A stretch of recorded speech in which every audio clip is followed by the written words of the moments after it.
E aí nós começamos, né, nós obtivemos a vitória em outubro e assumimos em janeiro, dia 1º de janeiro. Nós nos deparamos com uma situação muito difícil, muito complicada.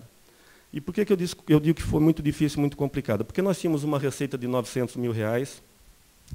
Nós encontramos uma cidade com 5,5 milhões de dívida, arrecadando 900 mil. Nós tínhamos que reter os 900 mil todos os meses, por 6 meses, não pagar nada, não pagar salário, não fazer saúde, não fazer transporte escolar, não fazer nada para pagar essa dívida.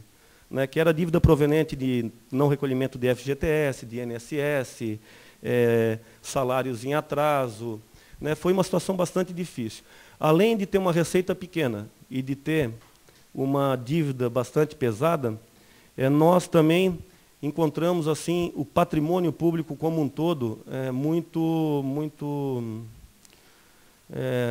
sem qualidade, eram prédios antigos, deteriorados, muito deteriorados, essa é a palavra certa, tá? O patrimônio público como um todo. E, somando-se a tudo isso também, a questão da situação do pessoal. Era um pessoal que fazia muito tempo que não recebia uma qualificação, tinha uma defasagem somente de inflação de 53%, então não tinha motivação nenhuma, porque não trabalhava num ambiente legal, não tinha uma perspectiva salarial e, claro, que produzia pouco, né, não se aliava, na verdade, à administração.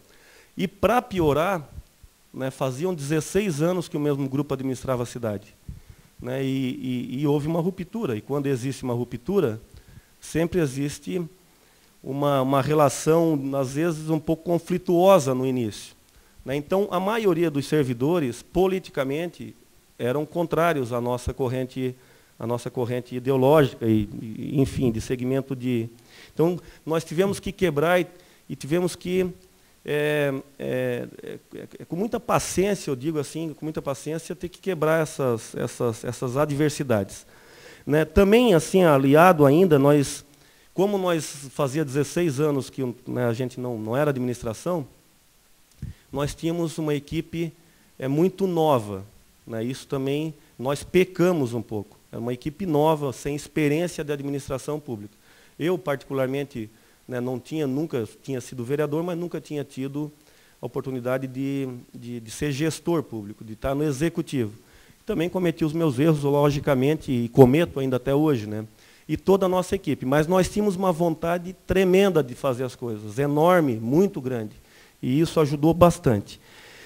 Além disso, toda aquela mineração, aquela potência da mineração, e principalmente a empresa da CSN, criou um paternalismo excessivo, muito grande. E eu digo lá que tinha o bairro do Rio Fiorita, que a maioria das pessoas que trabalhavam nessa mineração,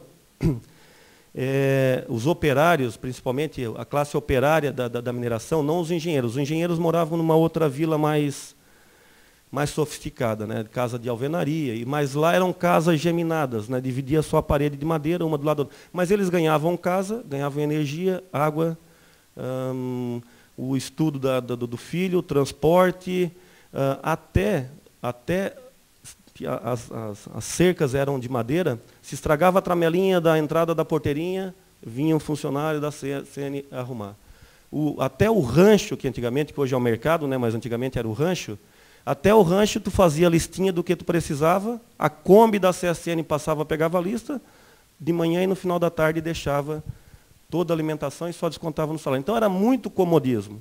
E isso, quando fechou o setor mineral, as pessoas, por essa facilidade criada, não eram estimuladas a buscar, se dava o peixe, não se dava a vara e a isca. Né?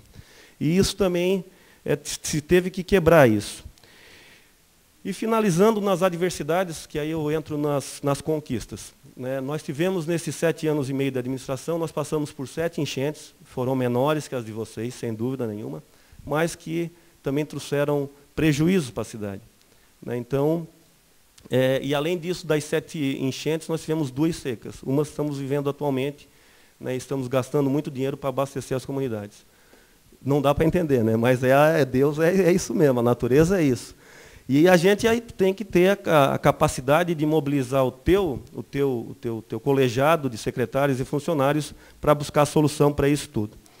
E, primeiramente, o que nós pensamos? Nós temos que melhorar a nossa receita, porque senão nós não vamos fazer nada. Aquilo que nós fomos em campanha, né, prometer, mas que nós chamamos de sugestão de governo, nós não iríamos realizar se nós não tivéssemos criatividade, não tivesse dinheiro. Porque com 900 mil reais por mês, nós não iríamos conseguir realizar nenhuma das promessas que nós tínhamos tido em campanha. E aí, nós, primeiramente, tivemos, né, logicamente, que criar condição de trabalho e fazer receita.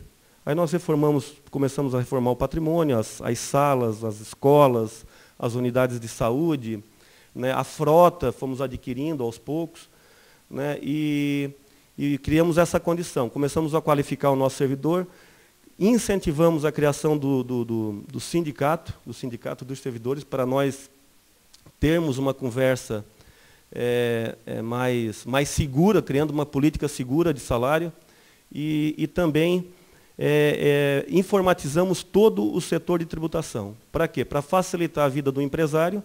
Ele pôde, nós criamos uma ferramenta, e eu até vou colar. Na época de escola, às vezes eu fazia uma escolinha, professor. Então, às vezes, aqui a gente também tem que dar uma olhadinha aqui, que se chama Cidadão Web. O que é o cidadão web? O empresário, o cidadão comum, ele poderia, da casa dele, acessar a internet, tirar o alvará, o empresário, emitir as guias de recolhimento de imposto.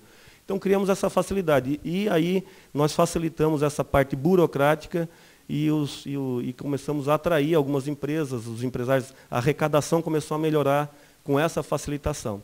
Então, foi a grande investida nossa, recuperação do patrimônio, aquisição de frota e melhoria de receita. Mas aí nós começamos a pensar um pouco na cidade como um todo. E começamos também a analisar de que nós precisávamos atingir as nossas ações, como nós tínhamos prometido para a população, né, criar essa igualdade para todos e oportunidade para todos. E isso, nós pensamos o seguinte, para nós, enquanto gestor, a nossa equipe de gestão, nós tínhamos uma convicção assim, muito clara, que nós não podíamos pensar em igualdade para todos investindo somente num setor. Eu vou ter igualdade para todos na saúde, mas na educação eu não preciso ter. Né, criar igualdade e oportunidades para todos. Então, em todos os segmentos, nós pensamos em estabelecer propostas de trabalho que atingisse a todas as pessoas. E aí a primeira coisa que nós fizemos foi investir na situação de que hoje ninguém mais vive sem. Né? Antigamente era a máquina da datilografia, hoje em dia é a questão da internet e da informática. E aí nós começamos a criar uma relação, né, uma relação com toda a comunidade, desde a terceira idade até a criança, né, de colocar à disposição dessas pessoas o treinamento na internet, né, e disponibilizar áreas de internet também na cidade como um todo. Então, lá no grupo de terceira idade, nós levamos, né, o telecentro para Siderópolis. Né, e aí, tinha salas de aula, era uma coisa mais gostosa de visitar. Pessoas com 90 anos, 80 e poucos anos, 70 anos de idade, frequentando esse banco de escola e falando com o filho. Nós temos muitas pessoas morando na Itália, trabalhando em gelateria, na Alemanha, né, através desse contato. A gente tem um gemelagem com a Itália, e isso proporcionou lá muitas pessoas irem trabalhar lá. Então aí estava a senhora lá de idade, ou o senhor de idade, né, já não gastando mais telefone e conversando online no MSN ou uma outra ferramenta social, lá com o outro lado do país. Com a Inglaterra nós temos pessoas, Estados Unidos, Itália e Alemanha, são os 4 países principais. E da mesma forma, nós criamos laboratórios em todas as escolas, né, para proporcionar às escolas municipais. Nos programas sociais, que nós temos uns programas sociais muito fortes também, tinha um momento dos programas sociais que essas crianças e adolescentes tinham aula de informática. E ainda, por fim, nós conseguimos estabelecer em 4 áreas de Siderópolis, na Praça Central e nos 2 bairros principais, na principal comunidade rural, nós levamos a zona livre, né, a internet free, para que também as pessoas pudessem ter essa oportunidade. Então foi a primeira grande investimento que nós tivemos e a preocupação foi nessa questão. Investimento não, na verdade foi mais busca de recursos, que depois eu vou falar nas parcerias, que foi uma das grandes formas de nós atingir essa situação. O outro ponto que nós pensamos que era necessário investir era na questão saúde, né? E aí nós fizemos um investimento, e aí foi com recurso próprio, foi no dia 1º de abril de 2005. Nós já estamos no 7º ano, né? Todo dia 1º de abril a gente faz uma comemoração, porque nós já atendemos 105 mil pessoas no Saúde 24. Nós somos 13 mil, atendemos 105 mil no Saúde 24. Eles gostam de ficar doentes lá. Eles gostam, eles gostam de visitar é aquele negócio, né, vai lá o médico, né, não é só o médico, mas é a enfermeira, é um quadro todo completo, né, de saúde 24 horas. Quando antes da gente assumir, o que acontecia? Para vocês eu sei que é normal aqui, por isso que eu digo que tem coisas que a gente vai falar que vocês moram num centro diferente do nosso. Mas era 5h30 da tarde, 6 horas da tarde, 18 horas, o que acontecia em Siderópolis? Tinha 2 farmácias, as farmácias fechavam, e aí, se você ficasse doente, você dependia ou da boa vontade do farmacêutico atender, às vezes não atendia, né? Quando não atendia, aí o cidadão ia lá na casa do prefeito, aí ficava devendo para o prefeito, porque eu atendi, aí ficava a barganha, né? Ou para o vereador, ou ficava devendo para alguém que não tinha condição de se deslocar até a cidade de Criciúma para ser atendido. E aí nós pensamos o seguinte, nós temos que criar uma condição de, a todo momento, os 365 dias no ano, 24 horas por dia, ter uma forma de atender as pessoas. Tinha gente que não tem condições de ter um plano de saúde, a nossa cidade, apesar de ter uma colonização italiana, mas na região hoje, né, já é diferente daquele tempo, os áureos da mineração. Nós éramos a 2ª maior arrecadadora, hoje nós somos a 2ª, mas a tabela inverteu, veio de cima para baixo. Então nós estamos trabalhando para mudar esse quadro de novo. Então nós tínhamos que criar essa condição de igualdade para as pessoas, que não tinha momento, não tinha hora e não tinha qualquer tipo de empecilho para elas terem esse atendimento na área da saúde, que é uma área bastante crítica e que nós entendemos bastante importante e necessária. Eu digo sempre aonde eu falo lá em Siderópolis. Para mim, o prefeito de Siderópolis é o melhor do mundo, com respeito ao Jaime. Tá? Mas por que ele é o melhor do mundo? Porque o meu pai foi salvo no Saúde 24 horas, 2 vezes. Então, eu acho assim, para mim, fantástico, porque é uma pessoa que eu gosto muito. Eu falo muito do meu pai, mas a minha mãe, eu tenho mais identidade com a minha mãe, na verdade. Porque está sendo gravado, não tá? Depois... O pai é de origem alemã, na verdade. O pai é um dos únicos alemães que tem lá em Siderópolis. Então era mais... Não precisava falar nada, era só olhar para nós, né? Mas eu digo que assim, a gente criou uma situação e me ajudou muito na reeleição, essa questão. Sem nós fazer nada assim de não, eu vou atender o João porque o João vai me ajudar. Nada disso. Foi atendendo, e isso o povo sentiu segurança. Mas, além disso, nós ainda levamos para Siderópolis o SAMU, levamos o CAPS, que é o Centro de Atendimento Psicossocial, levamos para o interior, para as comunidades do interior, os antigos PSFs, que hoje se chamam ESF, nós temos 5 PSF, e estendemos para as comunidades do interior também esse atendimento médico.